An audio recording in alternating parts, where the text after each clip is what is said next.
Plastik adalah bahan yang paling gampang ditemui dalam kehidupan kita saat ini, sehingga abad ke-20 dan ke-21 sering disebut sebagai zaman plastik. Plastik digunakan dalam hampir semua aspek kehidupan sehari-hari, mulai dari sikat gigi, keyboard laptop, sampai kemasan makanan dan minuman. Kita akan cukup kesulitan untuk menjalani satu hari tanpa berinteraksi dengan plastik. Namun, penggunaan plastik yang meluas ini bukan berarti tanpa resiko. Plastik mencemari lingkungan kita mulai dari daratan, lautan, udara, hingga tubuh kita sendiri. Bahkan plastik telah menjadi bagian dari catatan fosil bumi. Bagaimana sebenarnya kita bisa sampai pada titik ini? Kapan plastik mulai menjadi material yang dominan dan bagaimana kita dapat mengatasi dampak lingkungan yang ditimbulkan oleh plastik?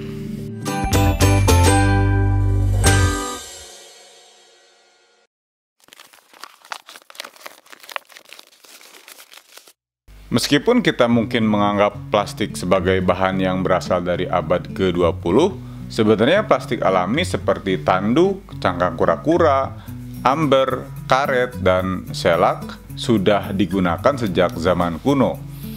Tanduk hewan misalnya memiliki sifat plastis ketika dipanaskan, sehingga dapat dibentuk menjadi berbagai produk seperti medali sampai peralatan makan.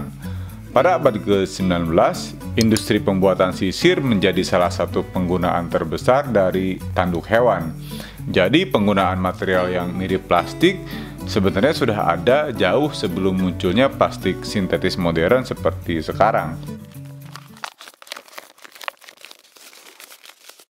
Pada pertengahan abad ke-19, produksi barang-barang industri mengakibatkan kelangkaan beberapa bahan alami yang berasal dari hewan. Gajah terancam punah karena tingginya permintaan akan gading yang digunakan untuk membuat barang-barang seperti tuts piano dan bola biliar.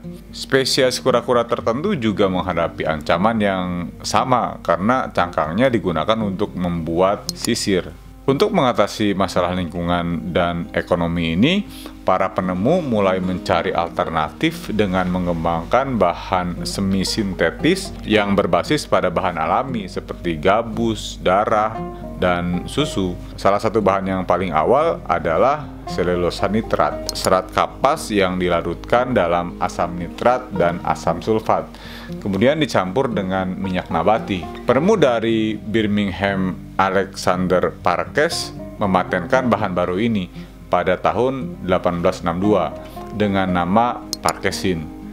Parkesin ini dianggap sebagai bahan plastik buatan pertama dan menjadi pengganti yang murah untuk gading dan cangkang kura-kura, dan dengan warna-warni yang lebih beragam. Meskipun Alexander Parkes sendiri tidak menikmati kesuksesan komersial dari penemuannya ini kemudian dikembangkan oleh orang lain, termasuk mantan manajer pabriknya Daniel Spill dan pengusaha John Wesley Hyatt, yang kemudian mendirikan Celluloid Manufacturing Company di Amerika Serikat. Plastik baru ini membuat barang-barang seperti sisir dan bola biliar lebih terjangkau dan dapat diakses oleh lebih banyak orang dari berbagai lapisan masyarakat.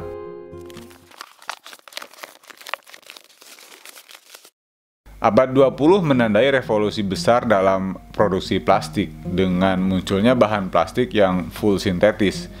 Seorang ahli kimia Belgia dan juga seorang marketing, Leo Baekeland, mempelopori plastik sintetis pertama pada tahun 1907. Nah, inovasinya yang dinamakan dengan bakelit dibuat dengan mengkombinasikan dua bahan kimia, yaitu formaldehid dan fenol di bawah panas dan tekanan yang tinggi. Baekeland berhasil mengalahkan saingannya dari Skotlandia, James Swinburne, untuk mendapatkan paten plastik full sintetis ini hanya dengan selisih 1 hari saja. Produk-produk yang dibuat dari bakelit di masa itu seperti kamera, telepon, dan radio memiliki harga yang relatif murah, tetapi tetap memiliki daya tarik yang tinggi. Produk-produk ini tidak hanya ekonomis tetapi juga stylish dan fungsional, menjadikan populer di kalangan konsumen dari berbagai latar belakang.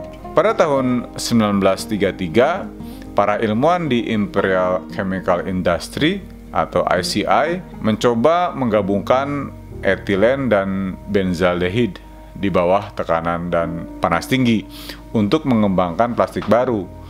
Percobaan tersebut tidak memberikan hasil yang diharapkan. Namun secara tidak sengaja, kebocoran oksigen ke dalam wadah reaksi menghasilkan zat putih seperti lilin, yang kemudian dikenali sebagai polietilen. Zat ini ternyata adalah polimer dari etilen, material yang kuat, fleksibel, dan tahan panas, yang sangat cocok untuk bahan plastik. Nah, kemudian dipicu penemuan ICI tersebut, industri perminyakan dan kimia mulai membentuk aliansi dalam perusahaan seperti Dow Chemical, ExxonMobil, DuPont, dan BASF. Perusahaan-perusahaan ini membentuk aliansi strategis untuk mengoptimalkan penggunaan limbah industri. Nah, limbah etilen yang sebelumnya dianggap tidak berguna, setelah penemuan itu dipandang sebagai bahan baku yang berharga untuk memproduksi plastik. Penggunaan pertama polietilen adalah sebagai isolator kabel radar selama Perang Dunia Kedua. Setelah itu produk lainnya menyusul seperti kantong belanja plastik, Tupperware, sampai sendi buatan untuk pinggul dan lutut. Rival ICI dari Amerika Serikat yang bernama DuPont juga mencapai serangkaian kesuksesan dengan plastik pada tahun 1930-an, terutama dengan nilon dan teflon. Nilon terutama untuk stocking langsung menjadi sensasi di seluruh dunia pada waktu itu. Masalah lingkungan terkait plastik mulai menjadi perhatian serius setelah Perang Dunia Kedua. Pasca Perang Dunia Kedua, plastik mulai menggantikan bahan-bahan yang lebih mahal seperti kertas, kaca, dan logam dalam produk-produk sekali pakai seperti kemasan. Sifat-sifat kimia plastik yang tahan lama, tidak mudah rusak, selain menjadi satu keunggulan, di sisi lain juga membuat plastik sulit untuk dibuang dan terurai di tempat pembuangan sampah. Beberapa plastik bahkan memerlukan ribuan hingga puluhan ribu tahun untuk terurai sepenuhnya. Ketika plastik pecah menjadi partikel-partikel kecil, mereka pecah menjadi partikel mikroskopis yang dikenal sebagai mikroplastik. Mikroplastik ini mencemari lautan, udara, dan ekosistem kita. Mikroplastik juga dapat masuk ke dalam tubuh kita melalui makanan dan air. Beberapa penelitian awal menunjukkan bahwa mikroplastik dapat menyebabkan peradangan, stres oksidatif, dan potensi gangguan pada sistem kekebalan tubuh jika terakumulasi dalam jumlah besar di organ-organ seperti paru-paru atau sistem pencernaan. Namun bukti yang tersedia masih terbatas dan penelitian lebih lanjut diperlukan untuk benar-benar memahami risiko kesehatan yang mungkin ditimbulkan oleh mikroplastik. Salah satu produk plastik yang menjadi penyebab utama masalah lingkungan adalah botol minuman PET atau polyethylene terephthalate yang pertama kali dipatenkan pada tahun 1973 oleh pengusaha Amerika Nathaniel Wyatt. Botol PET ini memiliki banyak keunggulan dibandingkan dengan botol kaca, seperti ringan dan tidak mudah pecah. Pada awalnya botol PET ini dirancang khusus untuk menampung minuman berkarbonasi seperti soda, karena sifatnya yang tahan tekanan dan ringan. Namun seiring berjalannya waktu, penggunaan botol PET tidak hanya terbatas pada minuman berkarbonasi saja. Botol PET juga digunakan sebagai wadah untuk minuman lainnya, terutama air minum dalam kemasan. Penggunaan botol PET meningkat secara drastis pada abad ke-21. Ekonomi produk plastik massal yang murah telah menciptakan budaya penggunaan sekali pakai. Nah, saat ini sekitar 500 miliar botol PET dijual setiap tahun dan angka ini terus-menerus meningkat. Sayangnya sebagian besar botol ini berakhir di lautan, di mana mereka terpecah menjadi mikroplastik, memperparah krisis polusi plastik global.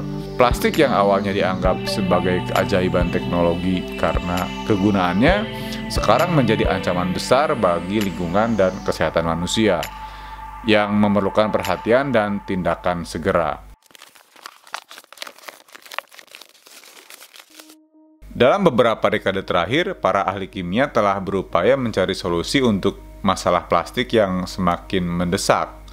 Industri plastik modern sangat bergantung pada bahan baku yang berasal dari bahan bakar fosil, yang berkontribusi pada perubahan iklim melalui peningkatan produksi CO2 atau karbon dioksida. Nah, ini menciptakan tantangan besar dalam upaya mengurangi dampak lingkungan dari produksi dan pembuangan plastik. Untuk mengatasi tantangan ini, para ahli kimia telah mengembangkan plastik hijau atau green plastik yang terbuat dari bahan alami seperti pati jagung.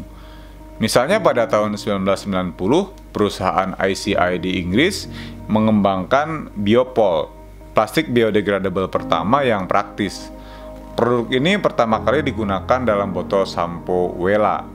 Meskipun demikian, tidak semua bioplastik lebih baik dalam hal pembuangan atau daur ulang dibandingkan dengan plastik konvensional. Plastik biodegradable semakin umum digunakan dalam kemasan sekali pakai. Namun untuk bisa terurai dengan baik, plastik jenis ini harus diolah di fasilitas kompos yang memadai.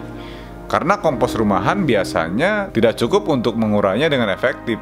Masalah lain yang signifikan adalah tantangan dalam mendaur ulang plastik. Salah satu hambatan terbesar adalah pemisahan jenis plastik. Ketika polimer yang berbeda dicampur, hasilnya seringkali tidak memiliki sifat yang berguna. Dan bahkan ketika jenis plastik yang sama seperti PET diproses bersama, perbedaan titik leleh dapat menghasilkan bahan yang tidak dapat digunakan. Tidak dapat digunakan karena tidak memiliki kekuatan, fleksibilitas, atau sifat lain yang diinginkan, sehingga hasilnya adalah bahan yang kurang bermanfaat atau bahkan tidak dapat digunakan sama sekali.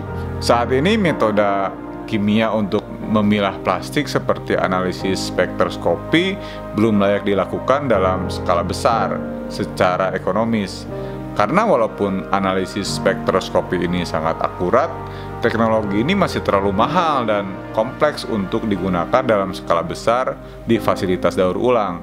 Penggunaannya memerlukan peralatan khusus dan operator yang terlatih, yang meningkatkan biaya operasional tentunya. Karena alasan ini, sebagian besar pemisahan plastik masih dilakukan secara manual oleh pekerja manusia, yang memilah plastik berdasarkan bentuk, warna, atau tanda identifikasi yang terlihat seperti kode daur ulang. Pemisahan manual ini lebih murah, namun memang kurang efektif dibandingkan dengan metode spektral, dan seringkali menghasilkan campuran plastik yang kualitasnya rendah, yang mengurangi kegunaan material daur ulang tersebut. Botol PET dengan kode daur ulang segitiga nomor 1 adalah salah satu item yang paling banyak didaur ulang di dunia. Contoh penggunaan plastik PET daur ulang yang populer adalah pakaian, seperti fleece yang diperkenalkan oleh merek Patagonia. Dalam era kesadaran lingkungan yang semakin meningkat di abad ke-21, produk-produk dari plastik daur ulang bahkan menjadi barang yang dapat dipasarkan dan fashionable, dengan sering mencantumkan penggunaan asli dari material tersebut pada produk akhir. Hal ini menjadi bagian dari strategi pemasaran yang menarik bagi konsumen yang peduli lingkungan, karena mereka dapat melihat secara langsung bagaimana limbah plastik dapat diubah menjadi barang yang baru dan berguna. Produsen juga meningkatkan kesadaran dan pentingnya daur ulang, dan bagaimana kontribusi kecil seperti mendaur ulang botol plastik dapat memiliki dampak positif pada lingkungan. Produk yang mencantumkan informasi ini juga seringkali menjadi simbol dari gerakan keberlanjutan, memberikan nilai tambah dan daya tarik bagi konsumen yang ingin berpartisipasi dalam upaya pelestarian lingkungan. Namun, solusi untuk masalah plastik tidak hanya terletak pada teknologi, tetapi juga pada perubahan sosial dan politik. Infrastruktur daur ulang harus ditingkatkan, mengingat saat ini hanya sebagian kecil plastik yang didaur ulang. Sementara jumlah plastik di planet ini sudah cukup banyak, sehingga kita perlu menghentikan produksinya dalam jumlah besar. Kunci utamanya adalah beralih dari produk plastik sekali pakai seperti botol plastik, kantong belanja, sedotan, dan kemasan makanan. Karena sifatnya yang sekali pakai, produk-produk ini sangat berkontribusi terhadap masalah sampah plastik yang mengotori lautan, mengotori tanah, dan lingkungan lainnya. Setiap orang dapat berkontribusi dalam mengurangi sampah plastik dengan mengambil beberapa langkah praktis dan sederhana dalam kehidupan sehari-hari, seperti mengurangi penggunaan plastik sekali pakai. Misal kalau belanja tuh bawa tas sendiri gitu. Kemudian menggunakan botol minuman dan sedotan yang reusable atau bisa dipakai berulang-ulang gitu ya. Kemudian menghindari produk dengan kemasan plastik yang berlebihan. Mendukung produk dari plastik daur ulang dengan cara membeli produk yang terbuat dari plastik daur ulang untuk mendukung industri daur ulang dan mengurangi kebutuhan akan plastik baru. Kemudian ikut serta dalam kegiatan bersih-bersih lingkungan dengan cara mengambil bagian dalam kegiatan pembersihan pantai, sungai, atau lingkungan sekitar untuk membantu mengurangi sampah plastik di alam. Ya mungkin seperti yang dilakukan oleh Pandawara Group ya. Dengan mengadopsi kebiasaan-kebiasaan ini, setiap orang dapat membantu mengurangi dampak plastik terhadap lingkungan dan mendorong gaya hidup yang lebih berkelanjutan.